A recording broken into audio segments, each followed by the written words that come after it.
I see the subject line of the email. With anxiety guiding my hand, I open it. Due to seller disagreements, your services are no longer needed. This will be your last week. Are they firing me? But how could they? They need me. Anger rises in my body.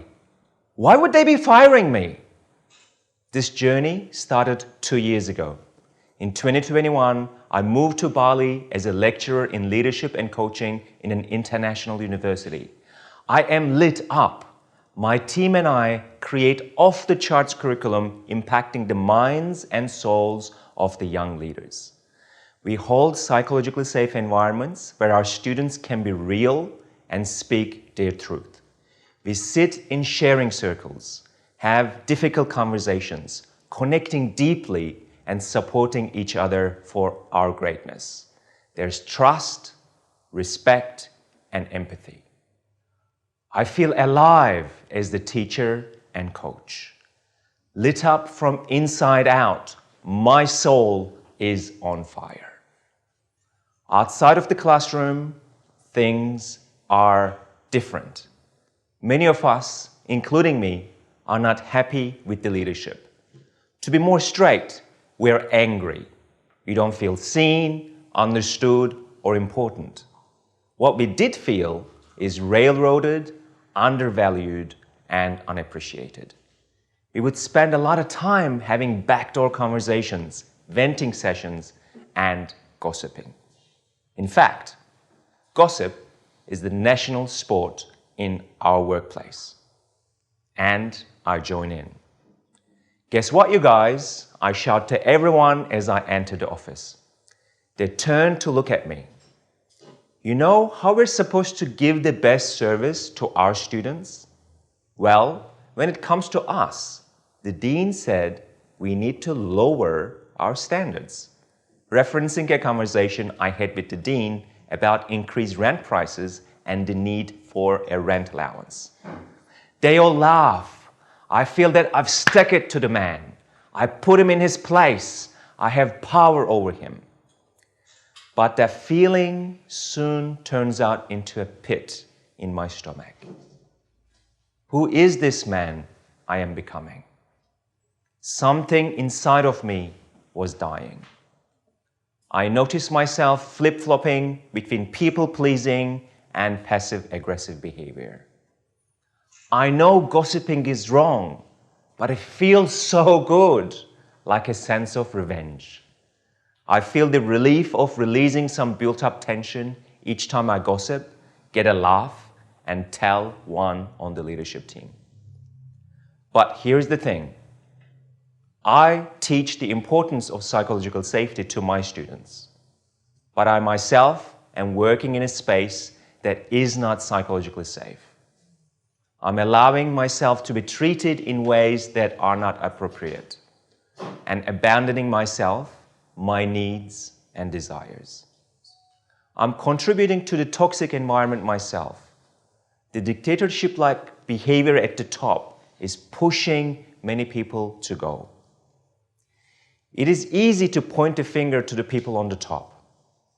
What is not easy is to take responsibility for my own behavior and the impact I had on the environment. My 2-year journey at the university has taught me invaluable lessons in leadership, human behavior, and team dynamics. We acted as the best example of what not to do. The leadership team, my colleagues, and me. I also noticed that I'm not the only one who is suffering from a difficult workplace environment. Many of my coaching clients voice similar issues. They are stuck in toxic workplace cultures. They feel powerless to bring change. They're disengaged from the work they once loved. This realization fueled my passion to find ways to humanize the workplace by creating leadership frameworks that empower empathy, connection, and collaboration. So I went to work. I did research, self-exploration, interviews, read books, went to workshops, and got mentors. From this, I created a leadership framework to get better results and lead from what inspires me the most, my soul. Soul-based leadership is a framework that goes beyond conventional methods and emphasizes the deeper aspects of human nature. It is rooted in the understanding that we all have an intrinsic essence, a soul, which encompasses our values, beliefs, passions, and higher aspirations. There's an undeniable feeling when I'm tapped into my soul, a feeling of flow, connection, aliveness.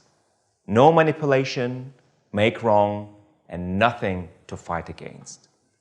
My actions at the university did not align with soul-based leadership. As much as the environment was toxic, I failed to live up to my values of truth and honesty by not speaking up to bring change. I failed to be authentic by avoiding difficult conversations. I failed to show empathy towards my managers and actively engaged in gossip.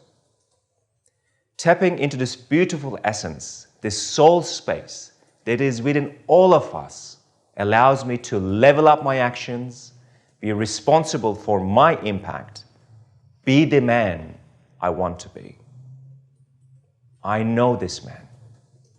He's the one running the leadership programs for my students and with my organizational clients. I now know world-changing leaders lead from their soul.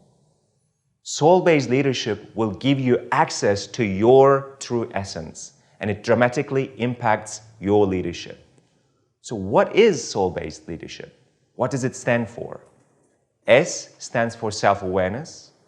O is for opportunity. U is for unlimited courage. And L stands for love and legacy. Let's explore soul together. We will begin with S, self-awareness. There are many parts that impacted my behavior at the university. Let's call them saboteurs because they literally sabotage our lives. They are subconscious patterns in our minds that dictate how we think, feel, and act. They cause all our stress, anxiety, and self-doubt. My most common saboteurs were the judge, the pleaser, and the victim. The judge, let's talk about that one. He is tough. He provides constant commentary on everything in my life. Is it good? Is it bad? Do I like it? I don't like it. But where it really impacts me is when it turns that on to me. Am I good enough? And the judge says, of course not. There's something wrong with you. Am I likable? No, definitely not. Look at you. Am I going to make it? No, come on, not you. Anyone else hear voices in their head? Or is it just me? Okay, now then we have the pleaser. Its role is to make sure that everyone likes me. It stops me from speaking my truth so that I won't be judged. It doesn't allow me to set healthy boundaries. These are some of my saboteurs. Why is it important to know them? Because if we don't know them, they will always be in control. How good is it for us to have the judge taking over in an important meeting? Is it wise to have the people pleaser in the driver's seat when having a difficult conversation? No, it's not. It is important to develop self-awareness around our subconscious patterns as leaders. When I was 39 years old, I had a big epiphany around my saboteurs. I'm participating in a training with a group of 20 therapists. I'm observing a couple doing some work on their relationship. I'm reminded of my parents, childhood, and the feelings of abandonment. Suddenly, I find myself stuck in my chair. My feet are glued to the floor. I can't move. My body is hot and sweaty. I feel despair and loneliness. Participants from the group notice something is wrong. They come around me and say, "You're safe, we're here," as they try to bring me back to my senses. I start crying like a baby. I'm alone. I'm all alone, I keep repeating. Marguerite, the facilitator, comes towards me. She takes my hand and rips me out of my chair, walks me outside, and pushes me against this huge banyan tree. She says, "This place is not serving you, young man. You are no longer a child. It is time to take responsibility for your life." Her sudden move breaks my trauma response. The victim saboteur is disrupted. I can see that I've been a victim of my past. My childhood abandonment, my parents were always working, never feeling seen and heard. This is a moment where I get to wake up from my unconscious programming, a deep spell from the past that prevented me from living my life fully. The victim saboteur stopped me from stepping up my game. It made me feel powerless against authority. It paralyzed me with fear and self-doubt. I was reacting to life from the view of an upset 7-year-old. All these defenses from my childhood were still running my life decades later. My friends, all of us have been subject to similar programming based on our childhood experiences, education, and societal norms. These experiences shaped our behavior and mindset. To break free from these patterns, we must develop self-awareness. Self-awareness is our ability to recognize the hidden forces that drive our behavior, reactions, and actions. And when we do, we get our power back. Self-awareness is a profound tool that allows us, the real us, to get back in the driver's seat and guide our lives. Let's take a moment to slow down and see what is happening in your mind. Take a few deep breaths down to your belly.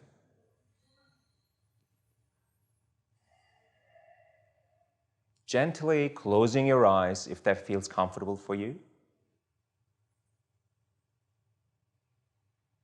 Noticing your breath coming in and going out.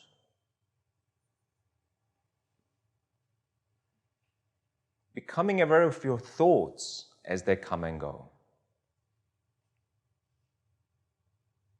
Now you turn your thoughts towards your internal judge. What is it saying to you? How is it impacting you? What does it stop you from doing? Can you be with this voice? Allow it just to be there, but not let it hook you in. Can you question it? Is what this judge saying even true? Can you look at the evidence your judge is presenting? Just noticing, not reacting.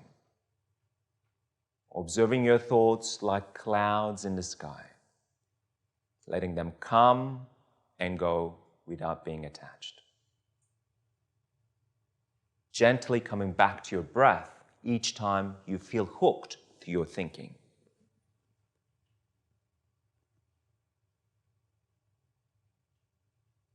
Taking a deep breath down to your abdomen. Exhaling with a long sigh, letting go.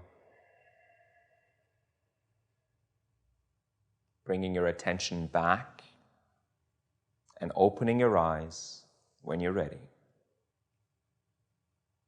Welcome back.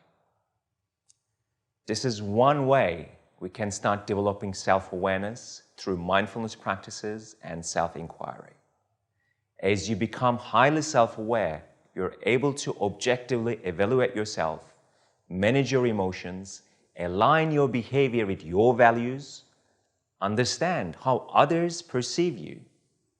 These are great traits for a leader who wants to create a safe environment for their people.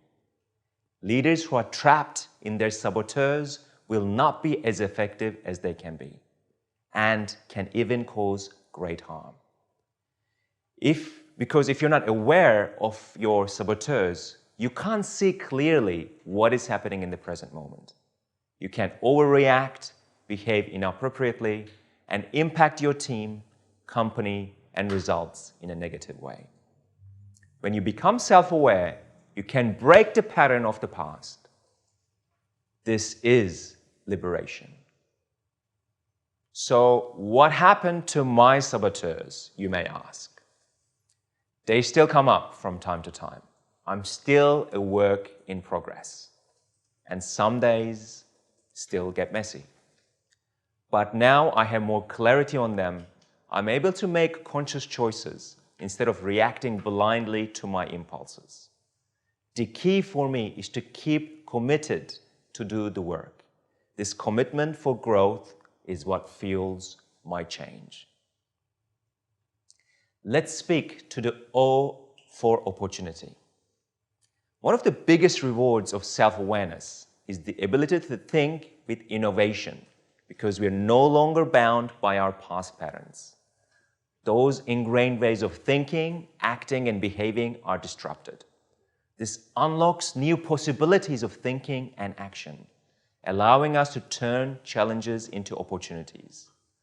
We can use this opportunity as a catalyst for change. Let me tell you a story of Bob Chapman. He was voted as one of the best CEOs in the world. The boardroom is tense. It is clear to everyone that layoffs are inevitable. It is 2008. The world is experiencing a huge financial crisis. Barry Wehmiller, a large manufacturing company, lost 30% of their orders overnight. Leaders cannot agree on a clear strategy to move forward. We must lay people off to buy some time, says one of the leaders. There is silence in the room. Bob responds, "We would never think of getting rid of one of our children at hard times."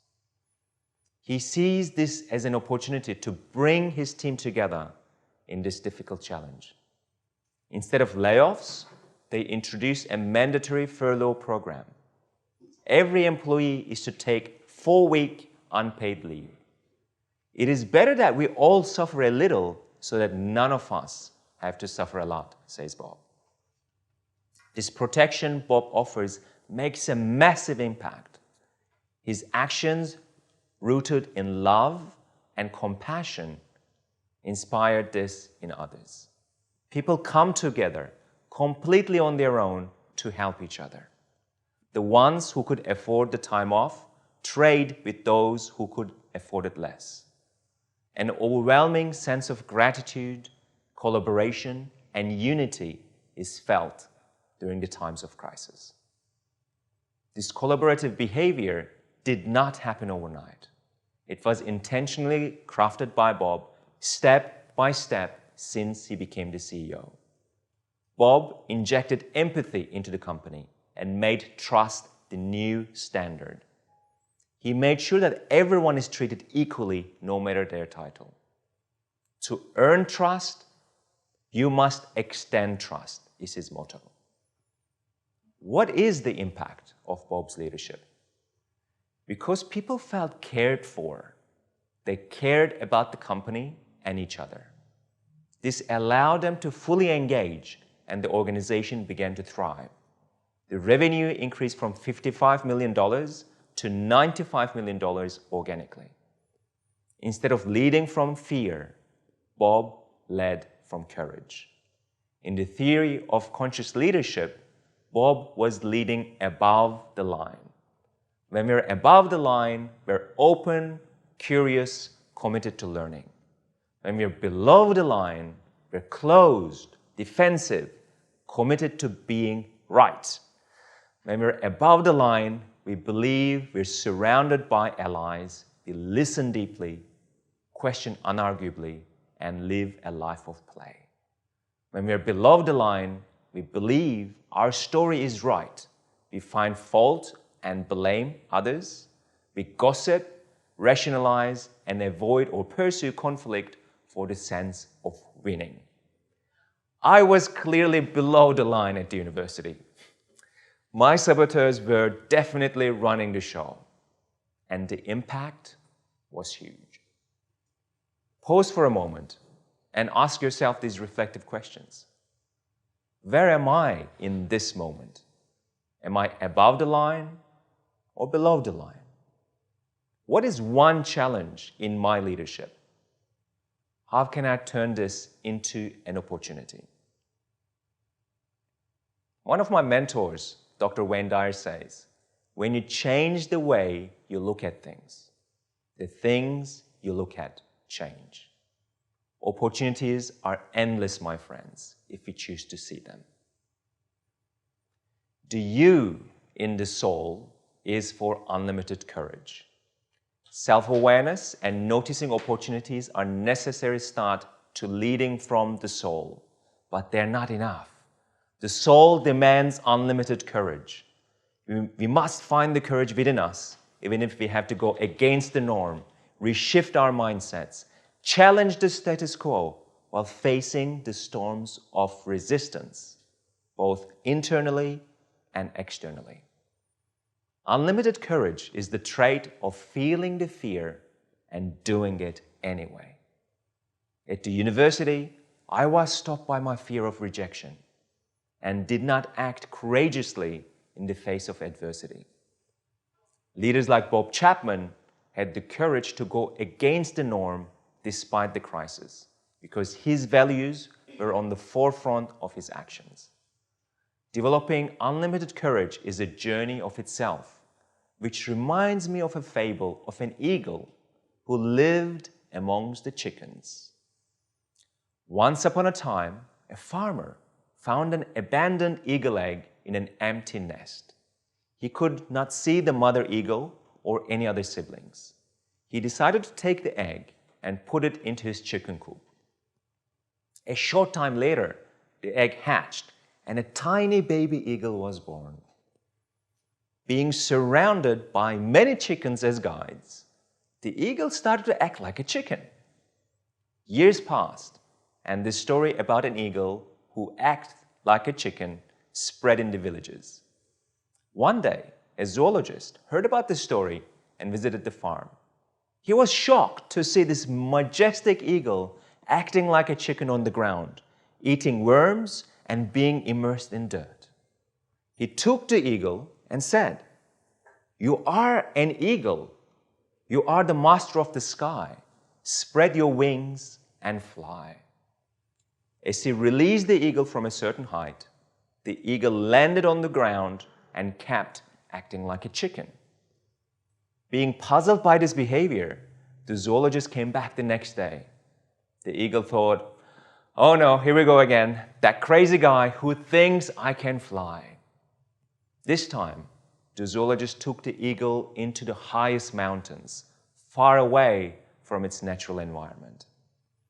He once again looked into the eagle's eyes and whispered, "You are the master of the sky. Spread your wings and fly."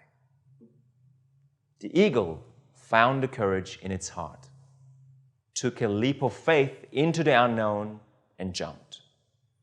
As it started to fly higher and higher, it was in awe to see the world from above for the first time. It flew over the chicken coop for one last time, flooded with gratitude for its friends and for the good times. But it was time for the eagle to let go of the past and embrace its essence. Like eagles, we are born with immense power within. We are then put into chicken coops, lowering our values, going with the status quo, leading from our ego and wounding. pecking the ground and walking in dirt. That's not who we are. The journey is trusting yourself and your ability to lead, taking the road less traveled, letting go of your stories and limitations. But I tell you, it takes something to let go. Unlimited courage is required to spread your wings and take the leap of faith as you dive into the unknown, as the eagle you are. At times, I acted like a chicken at the university, but now I'm honoring my eagleness.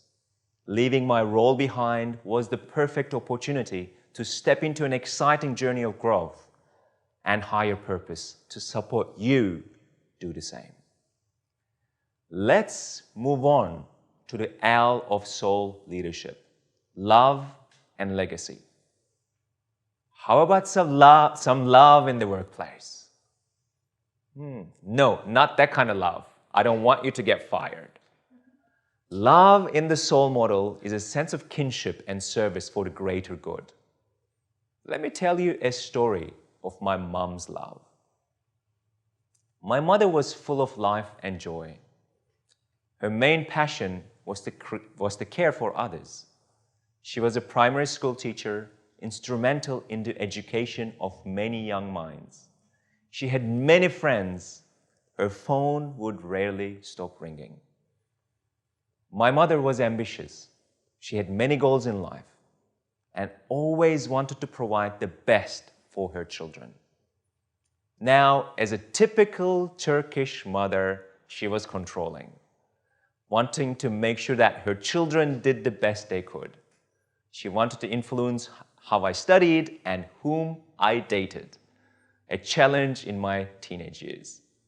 One of the reasons why I left Turkey at age 18 was to get away from her control and live my life on my own terms.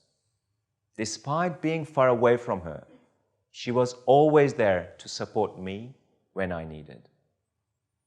And now, standing over her casket, I can't help but remember the love that she was. Being the son of the deceased, it is my job to make sure that my mom's body is never left alone during her funeral. I welcome the people coming to grieve her passing, trying to be as strong as I'm navigating my own grief and broken heart. I spoke with her over the phone just a week before. She sounded happy and cheerful. There was no mention of any health issues. None of us thought she would have a stroke 3 days later, end up in coma, and never wake up. She was only 69 years old. Times like this are reminders of the fragility of life. We are on this planet one moment and gone the next. We don't know how much time we have with our loved ones. Yet, we seem to live a life believing that we have infinite times in this body. As I come back to the scene of the funeral, I can't help to notice the large amount of people that are filling up this space, one after another. I'm in awe. Over 500 people show up. They all have something touching to say. How she made a difference in their lives with her joy and optimism, supported the people in need, brought people together. How she lived a full life until the last minute. There were moments of deep sadness as well as joy as I witnessed her legacy and the impact she had on others. As my brother and I lowered my mom's body into the grave, I faced the surreality of her sudden death. The biggest lesson my mom taught me is that love is all we need to craft our legacy. She will live inside these stories by the people she touched. She will not be remembered by her fancy clothes, her beautiful kitchen, or the number in her bank account. She will be remembered by the impact she had on people and the way she made them feel. Her legacy was not created overnight. She beautifully crafted it every day by making deliberate choices to make an impact. She saw each moment as an opportunity to put a smile on someone's face. At the end, she left a legacy of compassion, love, and service. Bringing love into the workplace is about togetherness and community, including everyone with their differences to achieve our common vision. Consider using this measurement stick for your success. Maybe your success should be measured by the amount of times your name is mentioned in other people's success stories. I believe this is the essence of leadership, being in service to others. Just take a moment to reflect. How will you be remembered when you leave this world? What is the legacy you're crafting in each moment? How can you lead with love and service to others?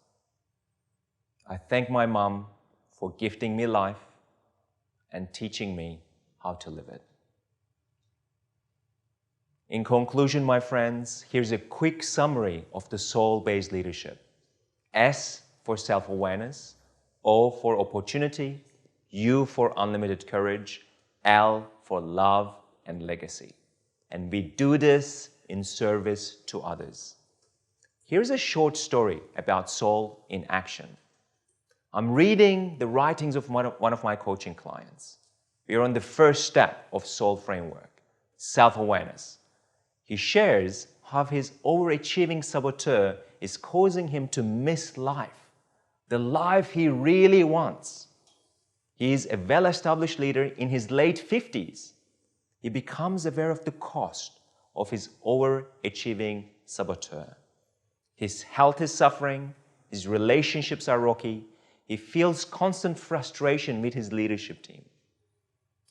Now, this seems like bad news, but it's not. It's the example of the great work he has done towards self-awareness. Now that he's aware, he has the opportunity to choose differently. Teaching the soul framework to my coaching clients has been proven to be a game changer. For Michael, he becomes aware of the saboteurs that are driving his behavior. He starts seeing opportunities instead of challenges.